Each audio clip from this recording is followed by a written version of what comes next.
அனைவருக்கும் வணக்கம். நலன் தரும் நவராத்திரி நிகழ்ச்சியில் மீண்டும் உங்கள் அனைவரையும் சந்திச்சதுல ரொம்பவே சந்தோஷம். இன்றைக்கு நம்ம 7வது நாள்ல இருக்கோம். நவராத்திரி அப்படின்னு பார்த்தீங்கன்னா நம்ம ஒவ்வொரு வீடுகளுக்கு போயிட்டு அவங்க வைத்திருக்கிற கொலுக்களை பார்க்கும்போது அது வெறும் பொம்மையா மட்டும் நமக்கு தெரியாதுங்க. ஒவ்வொரு செக்மெண்ட், அதாவது ஒவ்வொரு பொம்மையை பார்க்கும்போதும் அதனுடைய புராண கதைகள் எல்லாம் நம்ம கேட்டு தெரிஞ்சுப்போம். நம்ம பார்த்தீங்கன்னா நிறைய பேருக்கு இப்போ அந்த காலத்துலலாம் நம்ம வீட்டில் இருக்கக்கூடிய பெரியவர்கள் புராண கதைகள்லாம் நமக்காக எடுத்து சொல்வாங்க. ஆனால் இப்போ இருக்கிற காலகட்டத்தில் அதுக்கான வாய்ப்பே கிடையாது. அதற்காக ஒதுக்கப்பட்டதான் இந்த 9 நாள் நவராத்திரி. இந்த 9 நாள் நவராத்திரியில் நிறைய வீட்டு கொலுக்களில் பார்த்தீங்கன்னா ஒவ்வொரு கான்செப்டாக வச்சுருப்பாங்க. அது ஒவ்வொன்றிலையும் ஒவ்வொரு அழகான புராண கதைகள்லாம் அடங்கி இருக்கும். இதோ இன்றைக்கு 7வது நாள் நவராத்திரியில் நம்ம இருக்கோம். இதில் முதல் செக்மெண்ட் நவராத்திரி பாடல். இந்த நவராத்திரி பாடலில் இன்றைக்கு நமக்காக பாடகி சுஜித்ரா அவர்கள் சரஸ்வதி தேவி பற்றின ஒரு அழகான பாடலை பாட போறாங்க. பார்க்கலாம். ஸ்படிக நிறமும் பவளச் செவ்வாயும்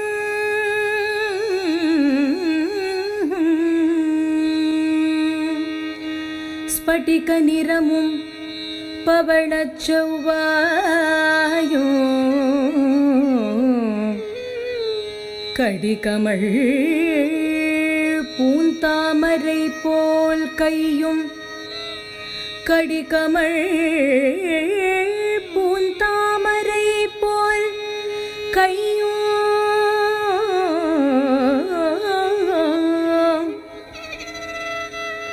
துடியிடையும் அல்லும் பகலும் அனவரதமும்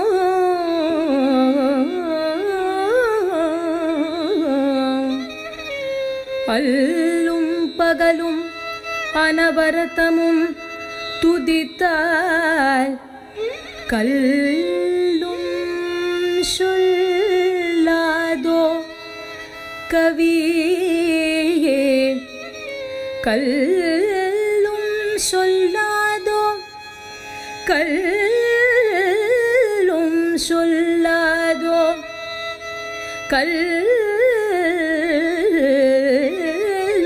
சொல்லாதோ கவி கல்லும் சொல்லாதோ கவி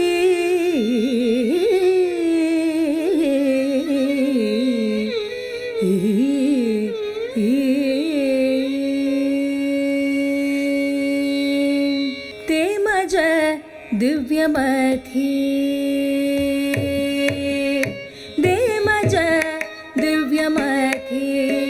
सरस्वती देमज दिव्यमती देमज दिव्यमती सरस्वती देमज दिव्यमती सरस्वती देमज दिव्यमती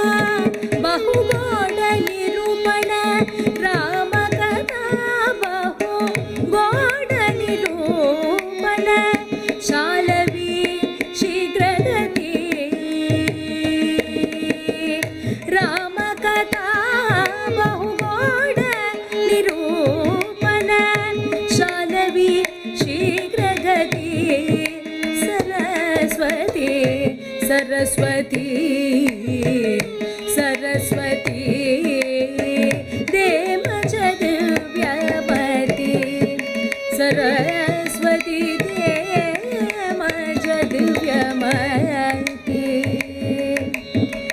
ब्रह्मादिक देव पूजती तुझला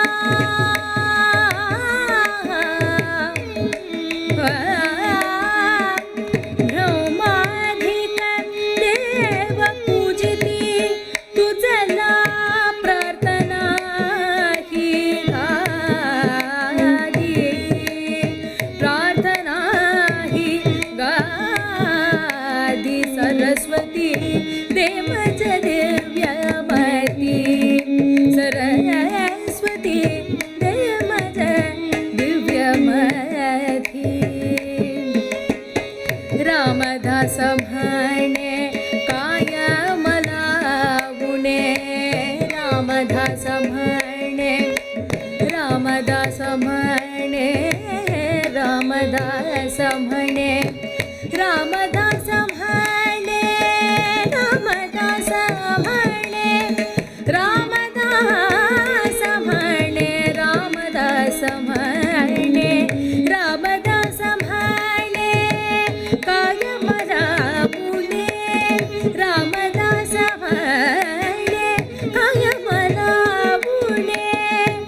जगति तू असता जगति तू बसता जगति देव जदिव्यमति सरस्वती देव जदिव्यमति सरस्वती देवज दिव्यमति सरस्वती देवज दिव्यमति सरस्वती सरस्वती सरस्वती सरस्वती सरस्वती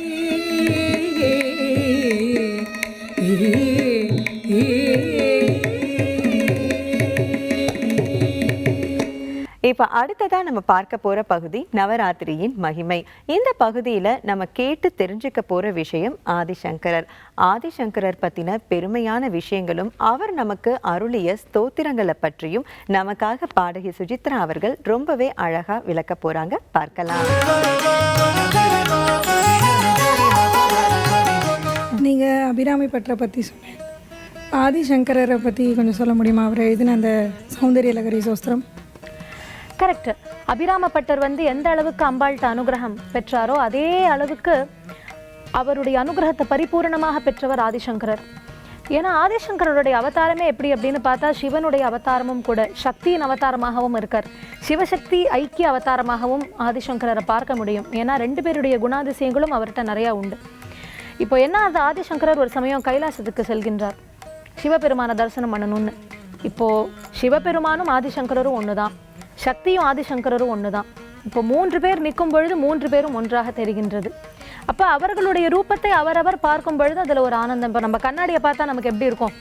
நம்மளை பார்க்கும்போது நமக்கு ஒரு சந்தோஷம் ஏற்படுறது இல்லையா? அப்போ 3 பேருக்கும் ட்ரையாங்குலராக அந்த சந்தோஷம் ஏற்பட்டதான். அப்போது ஆதிசங்கரர் கைலாசம் வரைக்கும் வந்திருக்காரே, அவருக்கு ஏதாவது கிஃப்ட் கொடுக்கணும்னு நினச்சார். அப்போ தான் பரமேஸ்வரன் பஞ்சலிங்கத்தை முதல்ல கொடுத்தாராம்.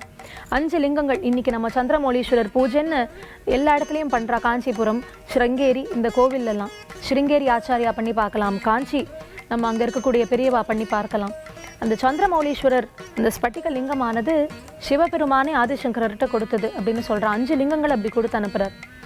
பரமேஸ்வரன் கொடுத்த உடனே தேவி நான் என் பங்குக்கு ஏதாவது கொடுக்கணும்னு நினைப்பா இல்லையா? அவள் என்ன பண்ணினா ஒரு ஓலைச்சுவடியை கொடுத்தாலும். அந்த ஓலைச்சுவடி தான் சௌந்தரிய லஹரி அப்படின்னு இப்போ சொல்கிறோம். அதில் ஒரு ஆச்சரியம் இருக்குது. அந்த ஓலைச்சுவடி ஆனந்த லஹரியாக இருக்கின்றது. இவர் அந்த ஓலைச்சுவடியை வாங்கிண்டு கிளம்பும் பொழுது நந்திகேஸ்வரர் வாசலில் உட்காந்துருக்கார். சில நேரத்தில் ரோஷத்தினால சில விதமாக பண்ணுவார். அவர் என்ன பண்ணினார்னு பார்த்தா, இவ்வளவு பெரிய சொத்து எல்லாம் கைலாசத்தை விட்டு போகிறதே, இது சரி கிடையாதே அப்படின்னு சொல்லிட்டு அந்த ஓலைச்சுவடியை அப்படி பிடித்து இழுக்கிறாராம் ஆதிசங்கரர் கையிலேருந்து. அதில் என்ன ஆச்சு, ஒரு பங்கு நந்திகேஸ்வரர் கைக்கு போயிடுத்து, பாக்கி தான் ஆதிசங்கரர்கிட்ட இருந்தது.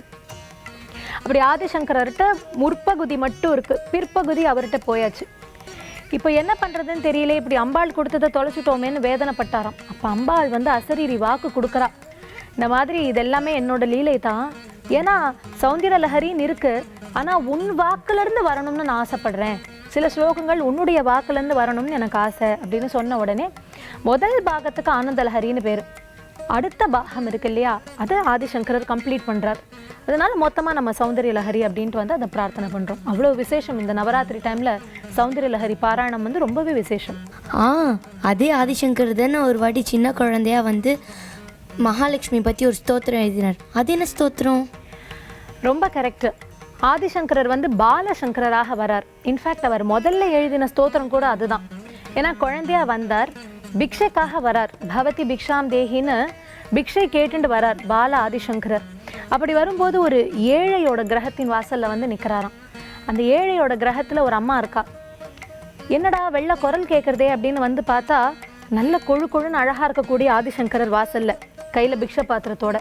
அடாடா, இந்த குழந்தை ஏதோ பிக்ஷை கேட்டு வந்திருக்காரு, இவருக்கு நம்ம ஏதாவது கொடுக்கணுமேனு உள்ளே போய் பார்க்குறா. ஆனால் உள்ளே எதுவுமே இல்லை, பரம ஏழை.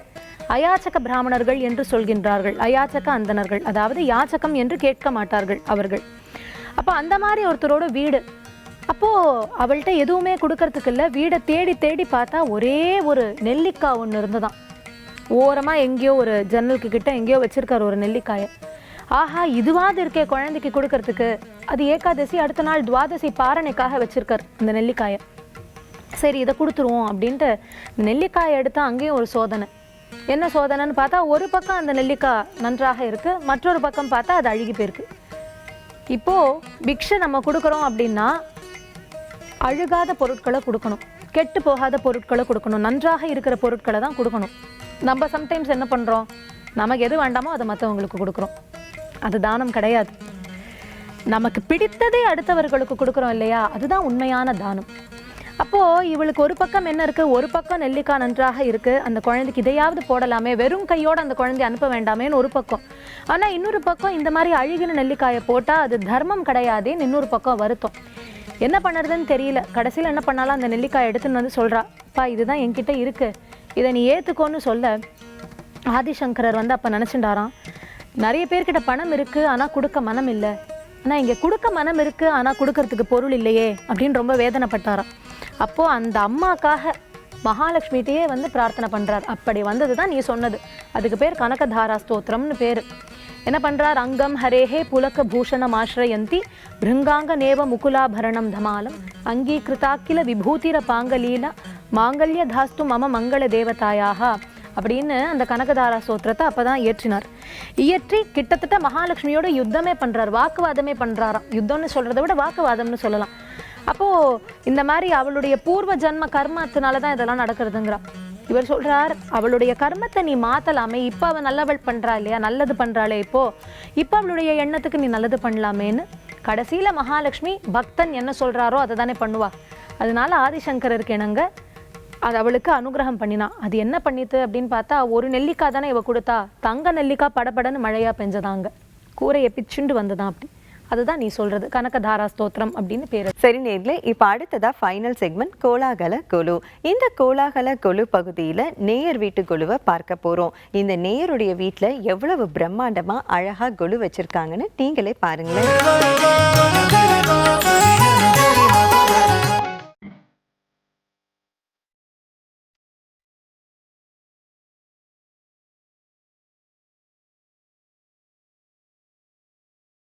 என்னோட பேர் ஜெயந்தி. எங்கள் வீட்டில் பார்த்தீங்கன்னா 1979 80 நாங்கள் வந்து கொலு வச்சிட்ருக்குறோம். என்னோட மாமியார் மாமனார் வந்து அப்பத்துலேருந்தே வச்சிட்ருக்குறாங்க.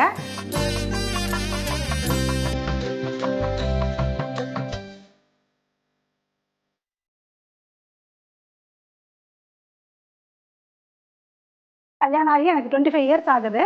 அப்போதுலேருந்து நான் வந்து அதை அப்படியே கண்டினியூ பண்ணிட்டு வரேன்.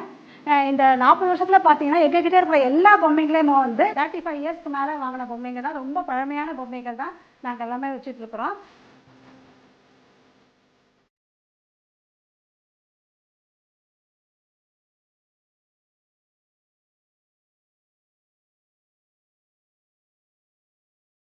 இந்த வருஷம் நாங்கள் புதுசாக என்ன வாங்கியிருக்கோம் அப்படின்னு பார்த்தீங்கன்னா, டாப்பில் வச்சுருக்கோம் பாருங்கள், ஒரு விநாயகரோட பொம்மை. அதுதான் இந்த வருஷம் நாங்கள் வாங்கி வச்சுருக்கிறது புதுசு.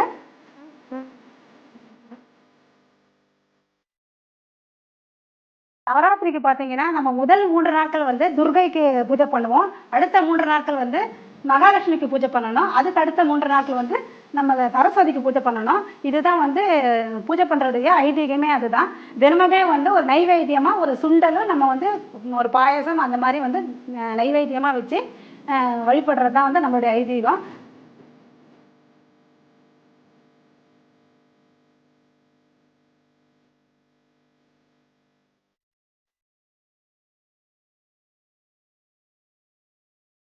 நவராத்திரியோட விசேஷம் என்னன்னு பார்த்தீங்கன்னா, நம்முடைய சொந்தங்கள் பக்கத்தில் அக்கா இருக்கிறவங்க அவங்களுடைய நட்புகள் வந்து அந்த உறவுகள்லாம் வந்து பலப்படும். இதுக்காக தான் வந்து அந்த காலத்துலேருந்தே இந்த 9 நாட்கள் வந்து ஒரு விழா கோலம் போல் செலிப்ரேட் பண்ணிட்டு வந்தாங்க. ஆனால் இப்போ வர நாட்களில் வந்துட்டு இந்த கொரோனானால இந்த வருஷம் வந்து இதனுடைய பாதிப்பு ரொம்ப அதிகமாக இருக்குது.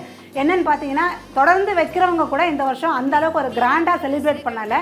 எல்லாமே வந்துட்டு ரொம்ப அவங்க ஃபேமிலி வீட்டோடவே வந்து செலிப்ரேட் பண்ணிக்கிற அந்த ஒரு சுச்சுவேஷனுக்கு ஆகிடுச்சு.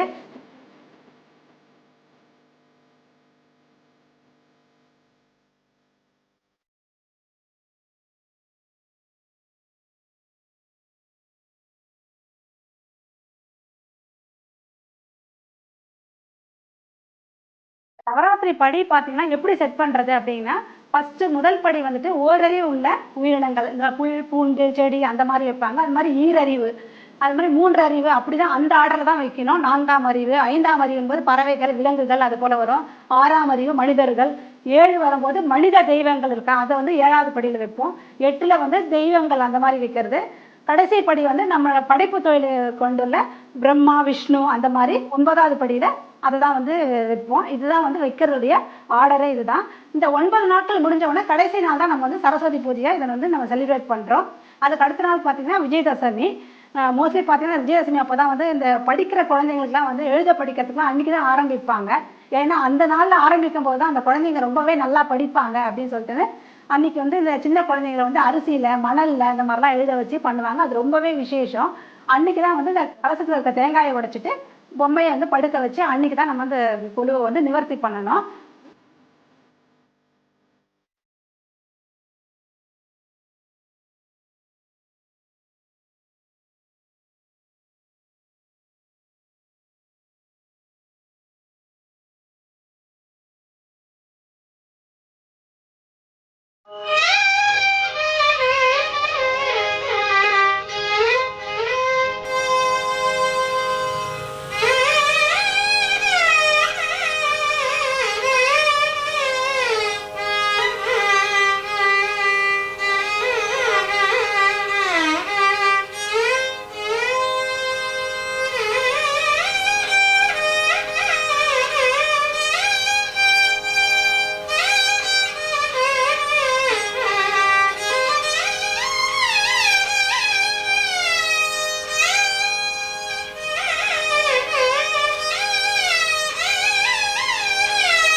அம்மா அம்மா அம்மா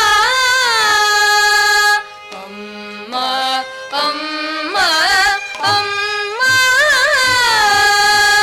அபயம் தருவாய் அம்பிகையே அகிலம் காக்கும் அற்புதமே அபயம் தருவாய் அம்பிகையே அகிலம் காக்கும் அற்புதமே ஆதாரம் நீயே அருள் புரிவாயே ஆதாரம் நீயே அருள் புரிவாயே அம்மா அம்மா அம்மா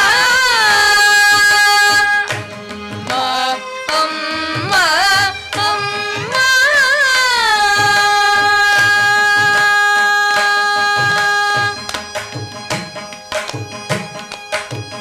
கண் பாரம்மா நோய் தீரம்மா கண் பாரம்மா நோய் தீரம்மா கடை கண் பாரம்மா பிறவி நோய் தீரம்மா கடை கண் பாரம்மா பிறவி நோய் தீரம்மா மண் பாரம்மா மழை பொழியம்மா தமிழ் மண் பாரம்மா அருள் மழை பொழியம்மா அம்மா அம்மா அம்மா அம்மா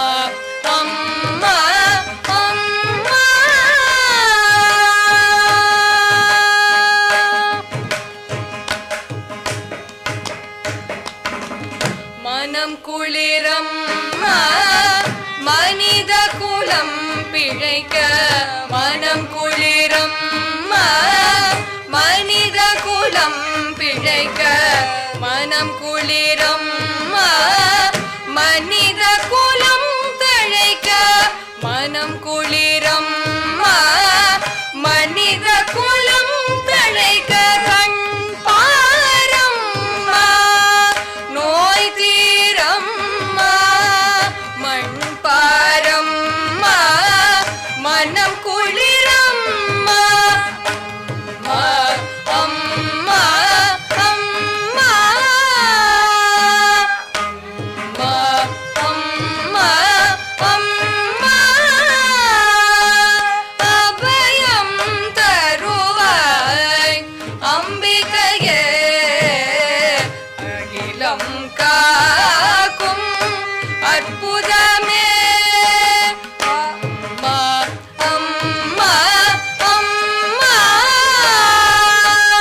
அம்மா அம்மா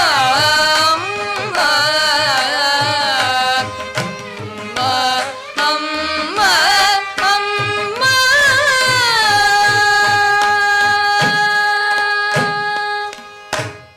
என்ன நேர்களே, இன்றைக்கு நவராத்திரியுடைய 7வது நாளையும் வழக்கம் போல நீங்க செலிப்ரேட் பண்ணிருப்பீங்க நம்புறோம். இதே மாதிரி நாளையும் உங்கள் அனைவரையும் நலம் தரும் நவராத்திரி நிகழ்ச்சியில் சந்திக்கிறோம். நன்றி, வணக்கம்.